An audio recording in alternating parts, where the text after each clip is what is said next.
ዶክተር አብርሃም ንጉሴ በእስራኤል በኢትዮጵያ ከእስራኤል አምባሳደር ጋር ሰፋ ያለ ውይይት እናደርጋለን። ጤና ይስጥልኝ ክቡር አምባሳደር። ጤና ይስጥልኝ አቶ ፋሲል፣ እንዲሁም አድማጮቻችን ተመልካቾቻችን። እንግዲህ በአዛ ጦርነቱ እንደገና በአዲስ መልክ ለየት ባለ መልክ በጣም ከባድ መልክ ታድሷል። አስተያየትን በዚህ ላይ? አዎ እንግዲህ አሁን እስራኤል የምትገኝበት እጅግ በጣም ወሳኝ የሆነ ወቅት ነው። ምክንያቱም ከአንድ ዓመት ተኩል በላይ ያለማቋረጥ በሰባት አቅጣጫ እስራኤል ጦርነቱን በመከላከል ላይ ትገኛለች። ይሄንን ሁኔታ ወደ መጨረሻ ለማድረስና የታገቱትን ወገኖቻችን በአዛ ውስጥ የሚሰቃዩትን እነሱን ለማስፈታት ወታደራዊ ተጽዕኖ እጅግ በጣም አስፈላጊ ስለሆነ የመከላከያ ኃይላችን የሚወስደው እርምጃ የታገቱትን ለማስፈታት፣ ሐማስን ለመደምሰስ፣ ዘለቄታ የሆነ አስተማማኝ ደህንነት በደቡብ እስራኤል እንዲኖር መደረጉ ይሄ እጅግ በጣም አስፈላጊና አማራጭ ስለሌለው ለወታደሮቻችን ለሚዋጉ ወንድሞቻችን እና እህቶቻችን እግዚአብሔር ይጠብቃቸው፣ ለእስራኤል ድልን ያጎናጽፈን እላለሁ። አሜን አሜን። እኛም በዚህ ላይ እንጨምራለን። እንግዲህ ወደ አንተ የስራ እንቅስቃሴዎች ስንመለስ አሁን ለየት ባለ ሁኔታ መክፈት እንፈልገው ለየት ያለ በአዲስ አበባ አንድ ትልቅ ጉባኤ ተካሂዶ ነበር። የኢቫንጀሊካል ክርስቲያኖች ከዓለም ዙሪያ የተውጣጡ ብዙዎቹ ከአፍሪካ ሀገሮች ናቸው ስብሰባ አድርገው አንተም ተጋብዘህ ንግግር አድርጋል። ፎቶግራፎችም ከውጭ ጉዳይ ሚኒስቴር ደርሰው ነው ያው እያሳየን ነው እየተመለከትክ ነው። አንተም የጉባኤው ዓላማ ምን ነበር ዶክተር አብርሃም? አዎ እንግዲህ እንደሚታወቀው አሁን እስራኤል ያለችበት ሁኔታ ጦርነቱ በብዙ አቅጣጫ ነው የሚካሄደው።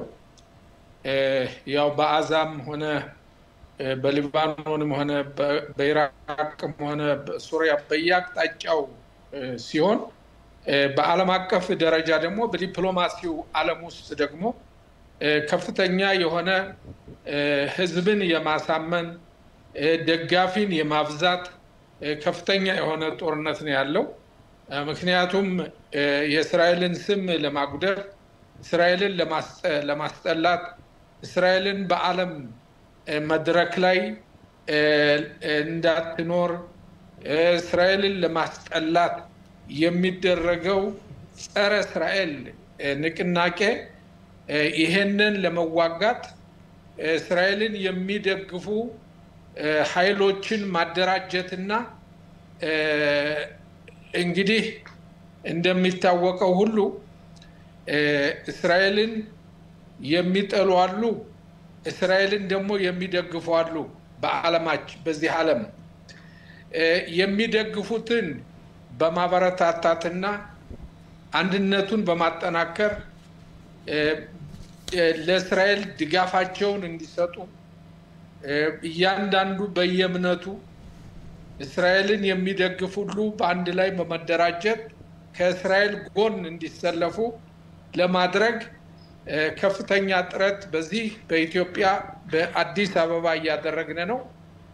እንደሚታወቀው አዲስ አበባ የአፍሪካ ዋና ከተማ ስትሆን 55 የአፍሪካ ሀገሮች ወኪሎች የሚገኙባት፣ የዓለም አቀፍ ድርጅቶች ወኪሎች የሚገኙባት፣ እንደ ተባበሩት መንግስታት፣ እንደ ዓለም አቀፍ ባንክ፣ ሌሎችም የአፍሪካም ሆነ የዓለም ወኪሎች የሚገኙባት ስለሆነ በዚህ ላይ ትኩረታችን ያው እንደሚታወቀው በአፍሪካም በኩል በክፍለ ሀገሩን የአፍሪካ አህጉር እስራኤልን እንዲደግፉ ለማድረግ ከፍተኛ ጥረት በማድረግ ላይ ነን።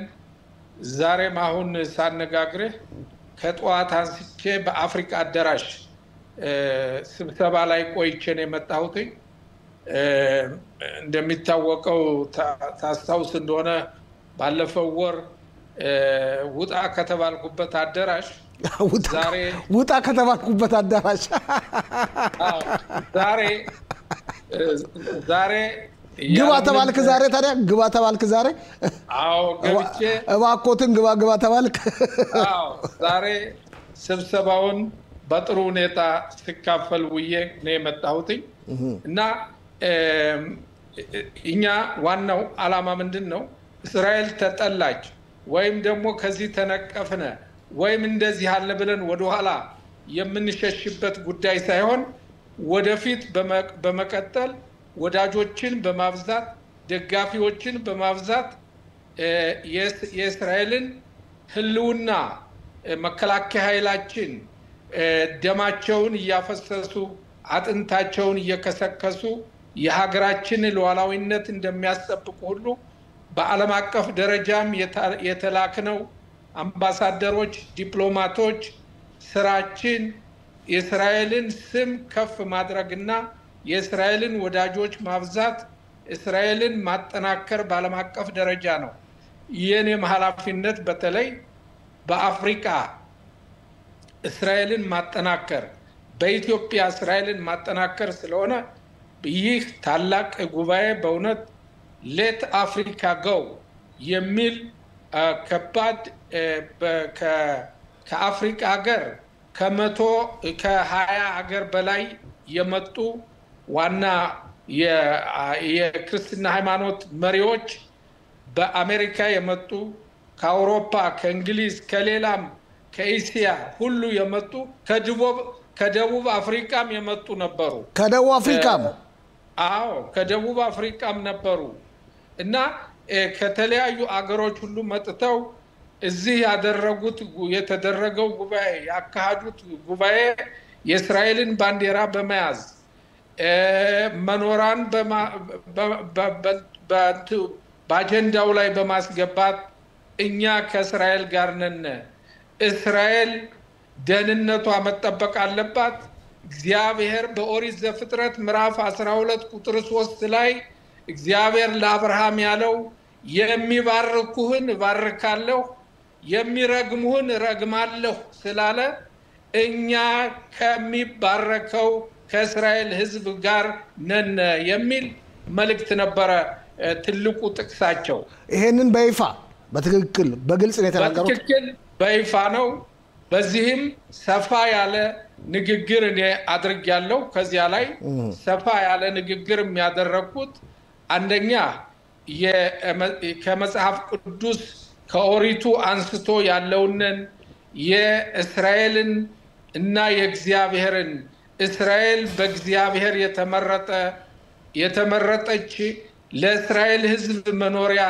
እግዚአብሔር የሰጣት ምድራችን እንደሆነች ሌላ መንግስት የሌለን ሌላ አገር የሌለን እስራኤል ብቻ መሆኗን ይህችም ሀገር ደግሞ የተሰጠችን በእግዚአብሔር የተሰጠነ ስለሆነ እስራኤልም የተመሰረተችው ከታሪካዊ ቦታችን ላይ በመጽሐፍ ቅዱስ ላይ ላንተና ለዘርህ ሰጥቻለሁ እንዳለ በኦሪቱ ላይ እዚያ ቦታ ላይ ስለሆነ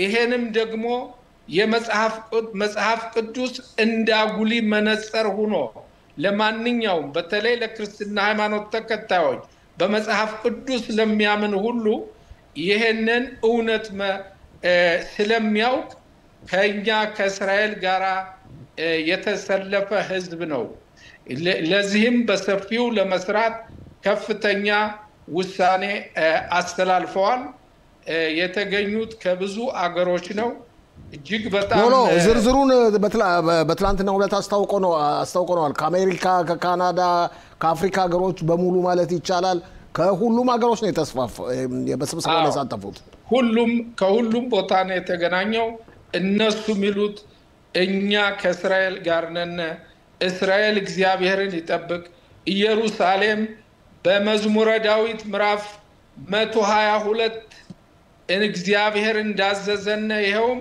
ለኢየሩሳሌም ሰላም ጸልዩ ብሎ እግዚአብሔር አዞናል ስለዚህ ለኢየሩሳሌም ሰላም ለእስራኤል ደህንነት እንጸልያለን የሚል መልእክት ነበረ በኮንፈረንሱ ላይ ያስተላለፈው። እንዲሁም በትንቢተ ኢሳይያስ ምዕራፍ 62 ቁጥር 1 ላይ እንደሚለው ስለ ጽዮን ዝም አልልም፣ ስለ ጽዮን ዝም አልልም፣ ስለ ኢየሩሳሌምም ደግሞ ጸጥ አልልም፣ እናገራለሁ ማለቱ ነው። ስለዚህ እኛም ስለ ኢየሩሳሌም ደህንነት እንናገራለን፣ መጽሐፉ ቃሉ እግዚአብሔር አዞናል የሚል ነበረ መልእክታቸው በኮንፈረንሱ ላይ። በጣም ይገርም ነው። በጣም ይገርም ነው። ያው ፎቶግራፉን በይፋ ወጥቷል። በነገራችን ላይ ዶክተር አብርሃም ከውጭ ጉዳይ ሚኒስትር ጊዶን ሳር ጉብኝት ምን መማር እንችላለን? እንግዲህ ውጭ ጉዳይ ሚኒስትሩ ከዶክተር አብይ አህመድ ጠቅላይ ሚኒስትር ዶክተር አብይ አህመድ ከዛም አልፎ ተርፎ ከውጭ ጉዳይ ሚኒስትር ጊዶን ጋር ተገናኝተው ምንድነው የሚባለው ጓዳቸው ነው የሚባለው ተገናኝተው በሰፊው ተወያይተዋል። ምን ሞክሼ ልክ ነህ። አዎ በጣም የውጭ ጉዳይ ሚኒስትሩ የጌዲዮን ሳር ጉብኝት እጅግ በጣም በሁለቱ አገሮች መካከል ላይ ያለውን አብዮታዊ ትልቅ ታሪካዊ ለውጥ ያለው ጉብኝት ነው ብዬ ነው የምገልጸው። ምክንያቱም አንደኛ የእስራኤል መንግስት አሁን ያለው አዲሱ ፖሊሲ መመሪያው እስራኤል ከአፍሪካ ጋር ግንኙነቷን በብዙ አቅጣጫ በልማቱ፣ በጸጥታው፣ በደህንነቱና በቴክኖሎጂው ከፍተኛ ትብብር ማድረግ የሚል የውጭ ጉዳይ ሚኒስትር ጌዲዮን ሳር ከመጡ ወዲህ የወጣ አዲስ ፖሊሲ ወይም አዲስ መመሪያ ነው። ይህ ሁኔታ እንግዲህ አሁን የውጭ ጉዳይ ሚኒስትሩ ሌሎችን አፍሪካ ሀገሮች ከመጎብኘታቸው በፊት መጀመሪያ በኢትዮጵያ ነው የጀመሩት ይሄ ጉብኝታቸውን። ይሄ ትልቅ ነገር ነው። አንደኛ በኢትዮጵያ የጀመሩበት ምክንያት የሁለቱን ሀገሮች እጅግ በጣም የተሳሰረ ከልብ ለልብ የተያዘውንን ታሪካዊ ፍቅሩን በማሰብና የረጅም ዘመናት ግንኙነትን በማሰብ፣ በሁለተኛ ደረጃ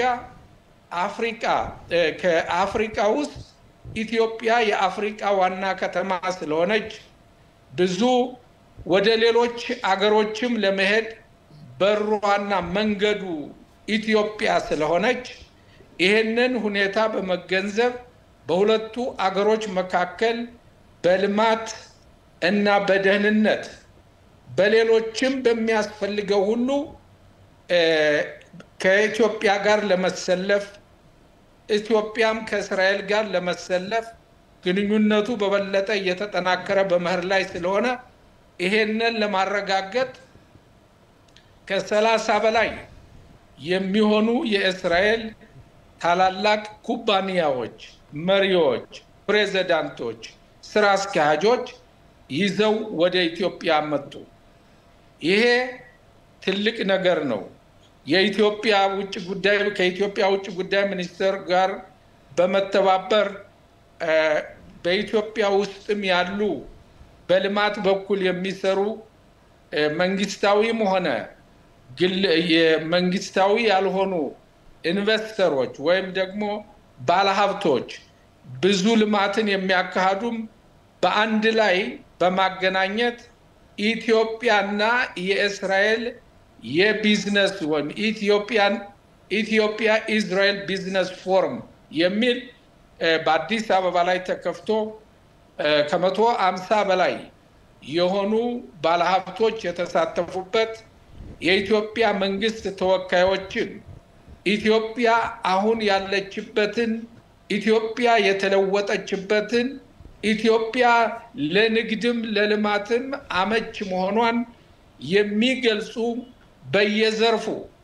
የባንክ ኃላፊዎች፣ የኢንቨስትመንት ወይም ደግሞ የተለያዩ የኢትዮጵያ መንግስታዊ የልማት መስሪያ ቤቶች የተለያዩ ሚኒስትሮች በተገኙበት እና የኢትዮጵያም ደግሞ የተለያየ ህጎች የተለወጡ መሆናቸው ማክሮ ኢኮኖሚክ ሪፎርም ተብሎ የሚጠራው እነዚህ ነገሮች ሁሉ ለእስራኤል ባለ ሀብቶች ከፍተኛ ገለጻ ተደርጎላቸዋል። በኢትዮጵያ ውስጥ ያሉት የልማት የንግድ ዘርፎች ምን ናቸው? ህጎችስ እንዴት ናቸው? በኢትዮጵያ መንግስት በኩልስ የሚደረገው ትብብር ምንድነው? በዓለም አቀፍ የልማት ባንኮችስ የሚሰጠው ድጋፍ ምንድነው? እነዚህን ነገሮች ሁሉ በሰፊው በጉባኤው ላይ የሚመለከታቸው ባለስልጣኖች አስረድተዋል። የእስራኤልም ኩባንያዎች እኔ መጨረሻ ላይ እንዳነጋገርኳቸውና እንደተረዳሁት እጅግ በጣም የተደሰቱና አስፈላጊውን መመሪያ አስፈላጊውን መልእክት ጉባኤ ኢንፎርሜሽን እንዳገኙ ነግረውኛል። ስለዚህ የውጭ ጉዳዩ ሚኒስትር እጅግ በጣም ውጤታማ ነበር። ከጠቅላይ ሚኒስትሩ በቤተ መንግስቱ እኔም አብሬ ነበርኩኝ። ከ3 ሰዓት ተኩል ያላነሰ ጊዜ ነበረ ቤተ መንግስቱንም በማየት ከጠቅላይ ሚኒስትሩ ጋርም የነበረው ስብሰባ እንደገናም ደግሞ ቆንጆ ጣፋጭ የሆነ እራትም ደግሞ ጋብዘውናል። ጠቅላይ ሚኒስትሩ ማለት ነው። ጠቅላይ ሚኒስትሩ ነው የምትለው? አዎ፣ ጠቅላይ ሚኒስትር ዶክተር አብይ አህመድ ከቤተ መንግስቱ በጥሩ ሁኔታ ተቀብለው ሁለቱም መሪዎች ከውጭ ጉዳይ ሚኒስትሩ ጋር ሰፋ ያለ ውይይት አድርገዋል። በራት ግብዣውም ጥሩ ሁኔታ ነበረ እና ይሄ የሚያሳየው የሁለቱ አገሮች ምን ያህል የጠለቀና ስር የሰደደ ጠንካራ ወዳጅነት ላይ እንዳለ የሚያስረዳ ነው። ዶክተር አብርሃም ንጉሴ 10 ሰከንድ ልስጥና መጨመረው ካለ ያጠቃለልኩ ነው። ይሄ ጉብኝት ሁሉ እጅግ በጣም መልእክት የሚሰጠው በተለይ ወደዚህ መጥተው የኢትዮጵያንን የተፈጥሮ ሀብትና የእስራኤልን ቴክኖሎጂ ለማገናኘት ኢትዮጵያን እንደማንኛውም በነፃነቱም በድሉም የአፍሪካ መሪ እንደሆነች ሁሉ አሪያ እንደሆነች ሁሉ በኢኮኖሚውም በምጣኔ ሀብቱም ኢትዮጵያ የአፍሪካ መሪ እንድትሆን ትልቅ መልእክት የሚሰጥና ባለሀብቶችን የሚያነቃቃ ፍላጎታቸውን የሚያነሳሳ እንደገናም ደግሞ እንዲተማመኑበትም የሚያደርግ ሂደት ስለሆነ እጅግ በጣም ውጤታማ ጉብኝት ነበረ። ዶክተር አብርሃም ንጉሴ በኢትዮጵያ እስራኤል አምባሳደር፣ በጣም አመሰግናለሁ ስላነጋገርከን። አመሰግናለሁ አቶ ፋሲል።